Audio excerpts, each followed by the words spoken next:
Welcome back to Easy English Talk Podcast. Hello, everyone, and welcome back to Easy English Talk Podcast. It's so good to have you here with us today.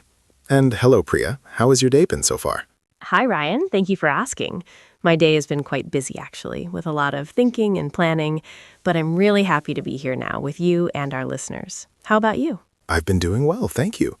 I had a quiet morning, which helped me prepare for today's conversation.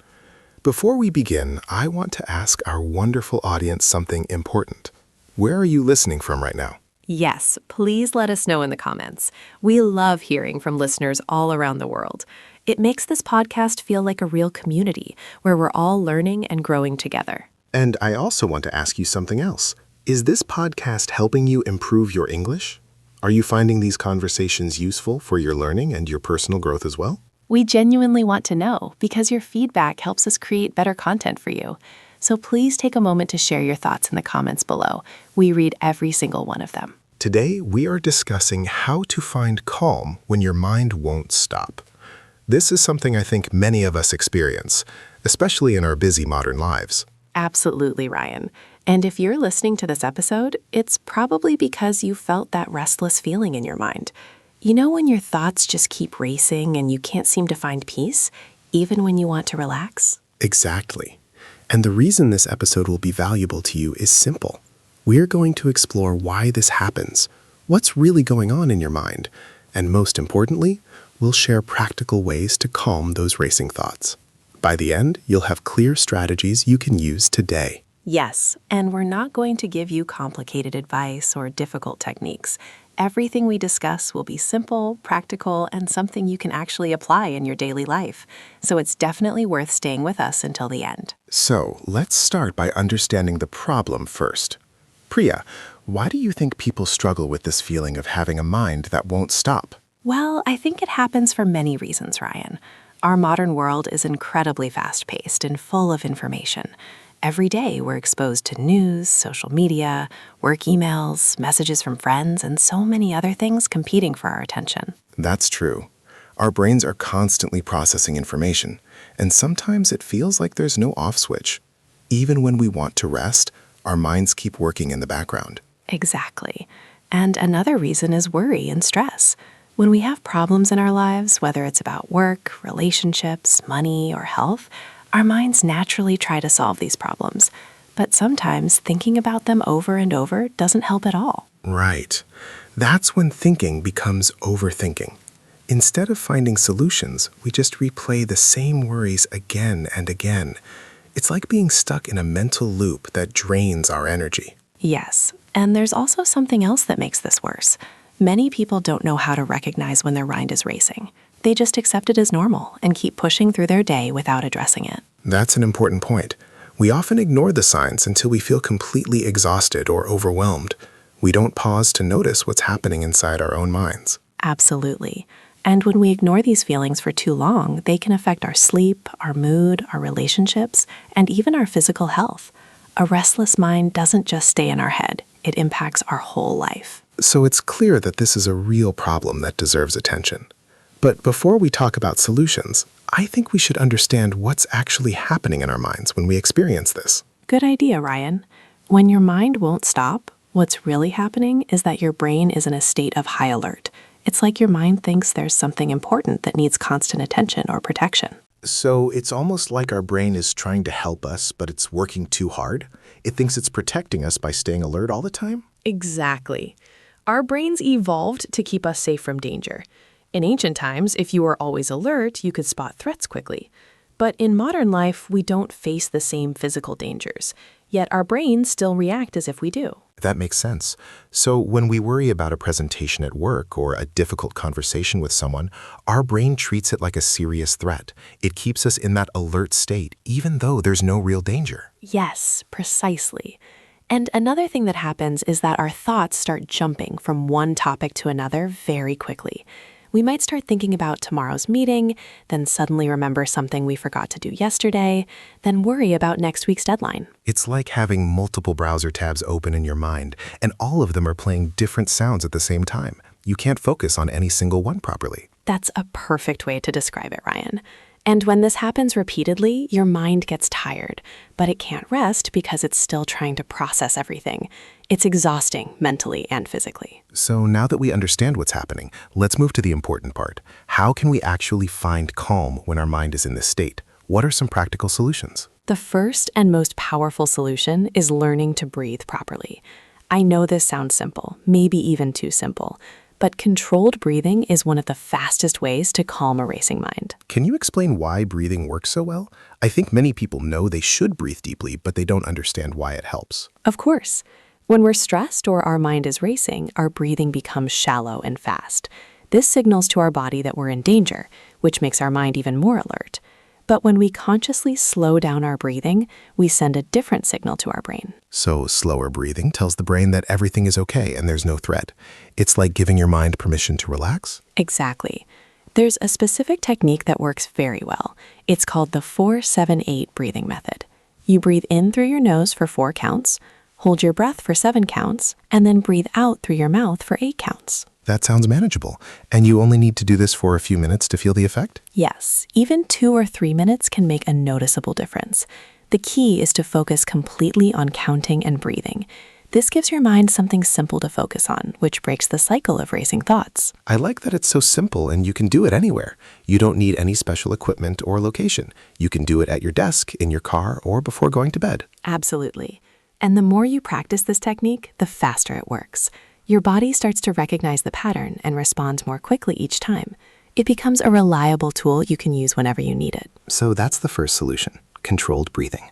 What's another effective way to calm a restless mind? The second solution is something called a brain dump.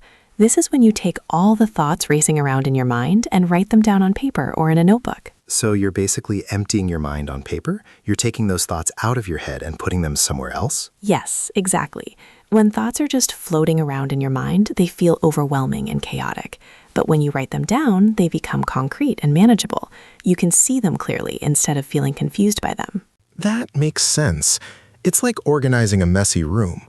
When everything is scattered everywhere, you feel stressed. But when you put things in their proper place, you feel more in control. Perfect analogy, Ryan. And the important thing about a brain dump is that you don't need to organize your thoughts while writing. You just write whatever comes to mind in any order. The goal is simply to get everything out. So you're not trying to solve problems or make plans while doing this. You're just releasing the thoughts that are occupying your mental space? Exactly. You can organize and prioritize later if you need to, but in that moment, your only job is to write. This process alone can bring immediate relief because your mind no longer has to hold on to everything. How long should someone spend doing a brain dump? Is there a recommended time? Usually 10 to 15 minutes is enough. Set a timer if that helps, and just keep your pen moving the entire time. Don't worry about grammar, spelling, or making sense. Just write whatever is in your mind. And I imagine doing this before bed could be especially helpful when your mind is racing at night and preventing you from sleeping? Absolutely. Many people find that doing a brain dump about an hour before bed helps them sleep much better. It's like closing all those mental browser tabs we talked about earlier. Your mind feels lighter and more ready to rest. This is such a practical tool, and all you need is paper and a pen. No technology required, which I think is actually better for calming the mind. Yes, writing by hand is more effective than typing for this purpose. There's something about the physical act of writing that helps release mental tension in a way that typing on a screen doesn't. Excellent. So we have breathing techniques and brain dumps as our first two solutions. What's the third way to find calm? The third solution is creating what I call a worry window. This means setting aside a specific time each day, maybe 15 or 20 minutes, where you allow yourself to worry about everything that's bothering you. Wait, that sounds unusual. You're saying we should schedule time specifically for worrying? Isn't the goal to worry less, not more? I know it sounds strange, but there's a good reason for this approach. When we try to push worries away throughout the day, they often come back stronger and more frequently. But when you have a designated worry time, you can tell yourself to save those thoughts for later. Oh, I see. So when a worrying thought appears during the day, instead of getting caught up in it, you acknowledge it and say, I'll think about this during my worry window later. Exactly. You're training your mind to understand that worrying has a time and place, but it doesn't need to happen all day long. This gives you much more control of your thoughts. That's clever. And during the worry window itself, what should you actually do? Just sit there and worry? Not exactly. During this time, you write down your worries and then do something important. You ask yourself whether each worry is something you can actually control or change. This helps you separate productive thinking from useless worry. So you're evaluating each worry to see if it's worth your mental energy. Some worries might be about things completely outside your control. Yes, precisely. For example, you might be worrying about the weather on your wedding day next month, but you can't control the weather, so worrying about it doesn't help. When you recognize this, you can consciously choose to let that worry go. And for the worries that are within your control, you can actually make a plan to address them, so the worry window becomes a problem-solving time. Exactly. If you're worried about an upcoming exam, that's something you can control by studying. So during your worry window, you might decide to create a study schedule. Now the worry transforms into action, which feels much better. This approach seems really effective because it gives structure to something that usually feels chaotic. You're taking control of the worrying process instead of letting it control you. That's the key point, Ryan. When you practice this consistently, something interesting happens. Your mind starts to naturally save worries for the designated time, and you experience much more peace during the rest of your day. How long does it usually take before this technique starts working well? Do you need to practice it for weeks before seeing results? Some people notice a difference within just a few days, but I'd say give it at least 2 weeks of consistent practice. The important thing is to stick with it and have your worry window at the same time each day. And probably it's better to have this worry window earlier in the day rather than right before bed, correct? So you're not going to sleep with all those worries fresh in your mind. Absolutely right. Mid-afternoon or early evening works well for most people. You want enough time after your worry window to shift your focus to something else before sleep. Definitely avoid doing this right before bed. Great advice. So those are 3 strong solutions: breathing techniques, brain dumps, and worry windows. What's another way to calm a racing mind? The 4th solution is practicing what's called single tasking. This means focusing on doing just one thing at a time with your full attention, instead of trying to do multiple things at once. So this is the opposite of multitasking. We're often told that multitasking is a valuable skill, but you're saying it might actually contribute to a restless mind? Yes, exactly. Research actually shows that multitasking is a myth. Our brains can't truly focus on multiple things simultaneously. What we're really doing is rapidly switching our attention back and forth, which exhausts the mind. That makes sense. And I imagine when we're constantly switching between tasks, our mind never gets a chance to settle into a calm, focused state? Precisely. Each time you switch tasks, there's a mental cost. Your brain needs time to refocus and get back into the new task. When you do this all day long, your mind stays in a state of constant adjustment and never finds peace. So single tasking means if you're washing dishes, you only wash dishes. If you're writing an email, you only write the email without checking your phone or thinking about other tasks. Yes, that's it. You give your full attention to whatever you're doing in that moment. And here's what's interesting. When you do this, tasks actually get completed faster and with better quality because you're not dividing your attention. But I think many people struggle with this because we're surrounded by distractions. Our phones are always near us, notifications are coming in, and there's pressure to respond to things quickly. How do we handle that? You're right, it requires some deliberate choices. When you're working on something important, put your phone in another room or turn off all notifications. Close unnecessary tabs on your computer. Create an environment that supports single tasking. So you're removing external distractions before they can pull your attention away. You're making it easier for yourself to stay focused on one thing. Exactly. And you can start small. Maybe choose one activity each day where you practice single tasking. It could be eating breakfast without looking at your phone, or reading for 20 minutes without checking messages. I like that approach. Starting small makes it feel achievable rather than overwhelming. And as you practice, it probably becomes easier and more natural. Yes, definitely. Single tasking is like a muscle that gets stronger with practice. At first, it feels difficult and your mind wants to wander, but over time, you develop the ability to maintain focus more easily. And I imagine this practice also trains your mind to be calmer in general, because you're teaching it to settle into one thing instead of jumping around constantly. Absolutely, Ryan. That's one of the best benefits. Single tasking throughout your day creates a pattern of focused attention, which naturally leads to a calmer, less scattered mind. It's excellent mental training. This is really valuable. So we have 4 solutions now. Are there more ways to find calm when your mind won't stop? Yes. The 5th solution is movement and physical activity. When your mind is racing, sometimes the best thing you can do is move your body. This might sound unrelated, but there's a strong connection between physical movement and mental calm. Can you explain that connection? Why does moving our body help calm our mind? When we exercise or move our bodies, several things happen. First, physical activity releases chemicals in our brain called endorphins, which naturally improve our mood and reduce stress. Second, movement gives our racing thoughts somewhere else to go, into physical action. So instead of all that mental energy spinning around in your head, you're channeling it into your body. It's like giving that restless energy a healthy outlet? Exactly. And there's another important benefit. When you're focused on physical movement, especially if it requires some coordination or attention, your mind has less capacity to worry about other things. You're naturally pulled into the present moment. So it doesn't have to be intense exercise. Even something gentle like walking could help? Absolutely. In fact, gentle activities like walking, stretching, or yoga can be especially effective for calming a racing mind. The goal isn't to exhaust yourself, it's to create a shift in your mental state through movement. What about when someone is feeling anxious or their thoughts are really intense? Would more vigorous exercise be better in that situation? That can work well for some people, yes. More intense activities like running, dancing, or cycling can help burn off that nervous energy more quickly.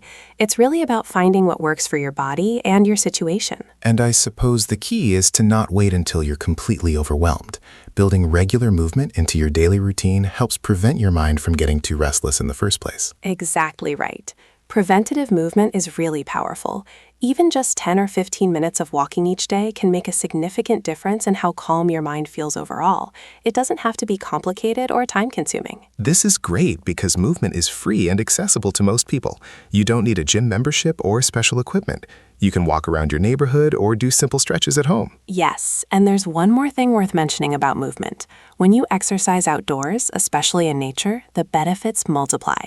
Being in natural surroundings has its own calming effect on the mind. So combining movement with nature gives you double the benefit? Fresh air, natural light, and physical activity all working together? Absolutely.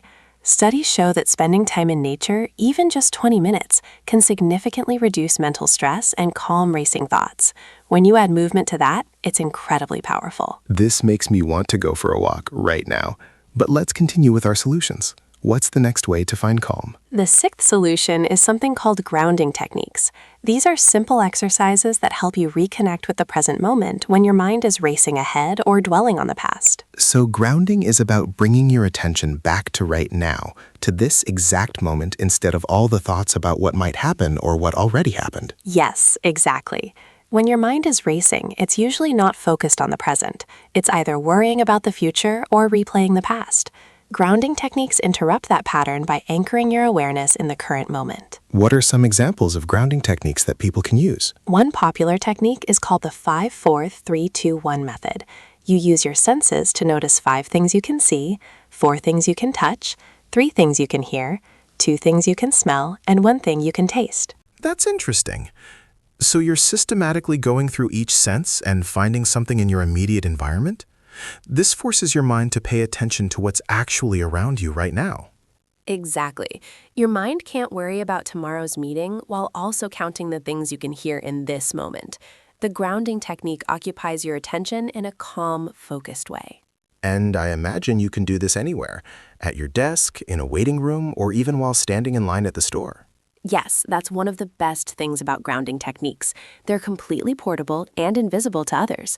No one around you needs to know you're doing it. You're simply noticing your surroundings with intention. Are there other grounding techniques besides the 5-4-3-2-1 method? Yes, another simple one is to press your feet firmly into the ground and notice how that feels. Feel the surface beneath you, whether it's carpet, wood, or concrete. Notice the temperature, the texture, and the stability. So you're creating a physical sensation that brings your awareness down into your body and away from your racing thoughts. Exactly. You can also hold something with an interesting texture. Maybe a smooth stone, a piece of fabric, or even just your own hands. Focus completely on how it feels. Notice every detail you can about the sensation. These techniques seem really simple, but I imagine they need practice to work effectively. You can't expect them to instantly stop all your racing thoughts the first time you try. You're right. Like any skill, grounding techniques become more effective with practice. The first few times, your mind might resist and keep trying to go back to worrying. But if you gently bring your attention back to the grounding exercise, it gets easier each time. And I suppose it's helpful to practice these techniques even when your mind isn't racing, so you're familiar with them and can use them more easily when you really need them. Absolutely. That's a great point. Practice grounding techniques during calm moments so they become natural tools you can reach for during stressful times. It's like learning to swim in a pool before trying it in the ocean. That's a perfect analogy. So we now have 6 different solutions. Is there another approach we should discuss? Yes, the seventh solution is limiting your information intake, especially news and social media. This might sound extreme to some people, but constant information consumption is a major cause of restless minds. I think many people can relate to this. We check the news, scroll through social media, read articles, watch videos, and all of this information keeps our minds constantly stimulated and processing. Exactly. And most of this information isn't actually useful or relevant to our daily lives. We're consuming news about things happening on the other side of the world, problems we can't solve, and situations that don't directly affect us. But our brain still processes it all and reacts to it as if these things are happening to us personally. So we're carrying mental stress about things we can't control and don't need to know about. Yes, precisely. Our brains didn't evolve to handle this much information from such diverse sources. In nature, we would only need to know about things in our immediate environment that we could actually respond to. So what's the solution? Should people completely stop watching the news or using social media? That seems difficult in our modern world. Not necessarily completely stop, but definitely set clear boundaries. For example, you might decide to check the news only once per day for 15 minutes, or you might have specific times when you're allowed to use social media, rather than constantly throughout the day. So you're being intentional about when and how much information you consume. You're in control of it, rather than letting it control you. Exactly. And here's something important. Most urgent news will reach you anyway, through friends, family, or colleagues. You don't need to be constantly monitoring everything yourself. The world will still function if you're not checking updates every hour. That's a good point. We often feel like we need to stay constantly informed, but actually we can afford to be selective about what we let into our minds. Yes, and being selective is a form of mental self-care. Every piece of information you consume takes up mental space and processing power. When you reduce the input, your mind has more room to breathe and be calm. Are there specific times of day when it's especially important to limit information intake? Definitely. The first hour after waking up and the last hour before sleep are crucial. If you immediately check your phone when you wake up, you're filling your fresh, rested mind with other people's agendas and problems before you've even started your own day. And doing the same thing before bed means you're going to sleep with all that information and stimulation still active in your mind, making it harder to fall asleep and rest properly? Exactly right. Try to have technology-free buffer zones at the beginning and end of each day. Use that time for calm activities like reading, stretching, reflecting, or just sitting quietly. Your mind will thank you. This is really important advice, and I imagine the quality of information matters too. Not all content affects our mind the same way. Absolutely. Negative news, political debates, and conflict-driven content are especially draining for the mind. Even if you do consume information, try to choose content that's educational, inspiring, or genuinely useful, rather than just dramatic or upsetting. So being selective about what you consume is just as important as how much you consume? Yes, exactly. Quality over quantity applies to information just as much as anything else in life. Your mind is precious and deserves to be fed nourishing content, not mental junk food. Excellent point. So that's 7 solutions now. Do we have more to discuss? Yes, the 8th solution is establishing a calming evening routine. How you end your day has a huge impact on whether your mind can settle down for restful sleep or keeps racing through the night. Many people struggle with their minds racing at night, right? They lie in bed trying to sleep, but thoughts just keep coming and they can't turn them off. Yes, that's extremely common. And usually it happens because they haven't given their mind proper time to wind down before bed.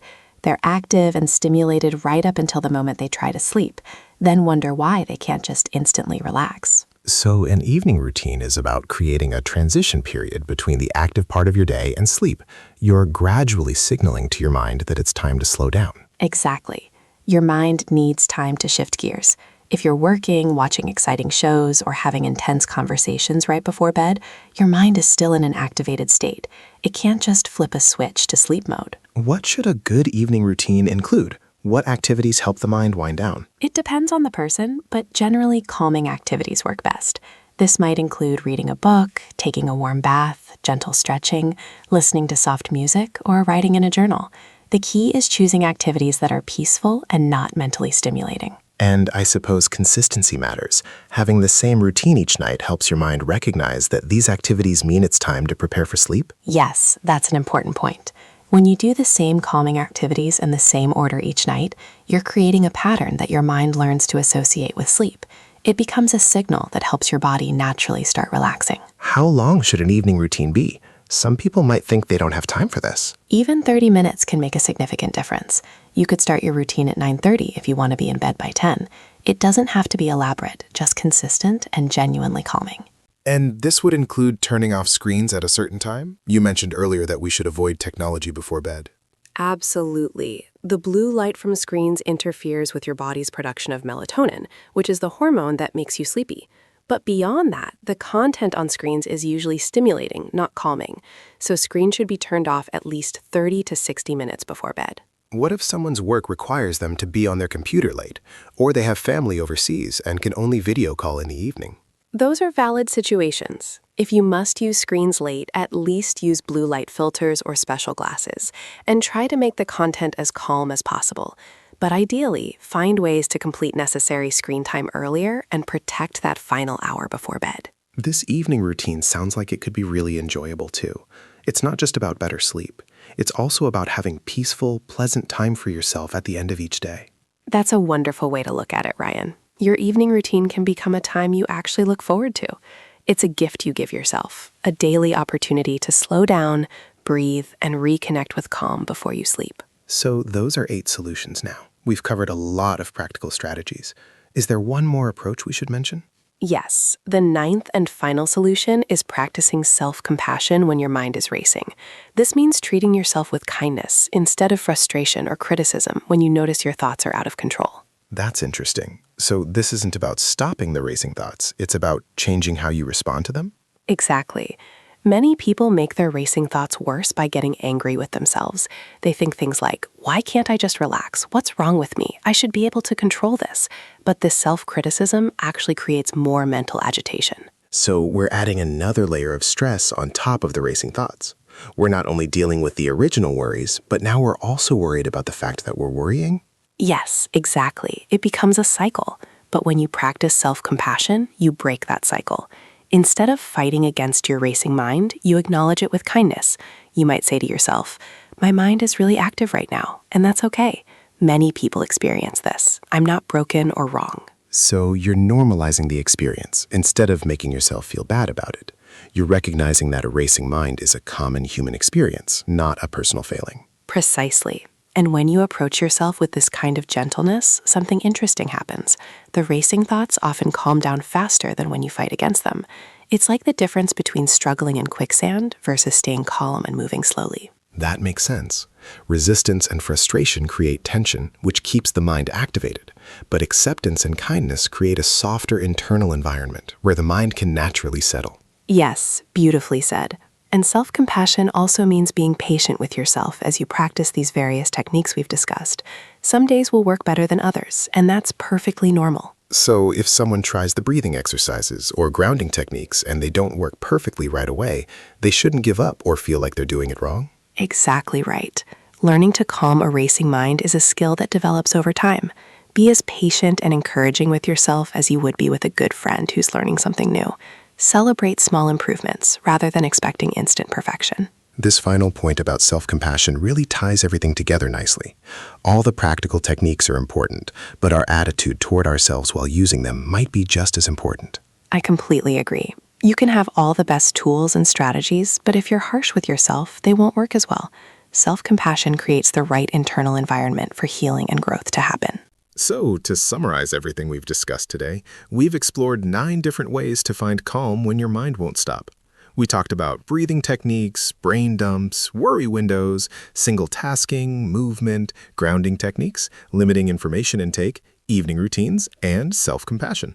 Yes, and the important thing to remember is that you don't need to use all 9 strategies at once. Even choosing 2 or 3 that resonate with you and practicing them consistently can create a significant change in how calm your mind feels. And different techniques might work better for different situations. Like maybe breathing techniques are perfect for a moment of sudden stress, while an evening routine helps with long-term sleep quality. Exactly. Think of these strategies as tools in a toolbox. You choose the right tool for the situation you're facing, and over time, you'll discover which ones work best for you personally.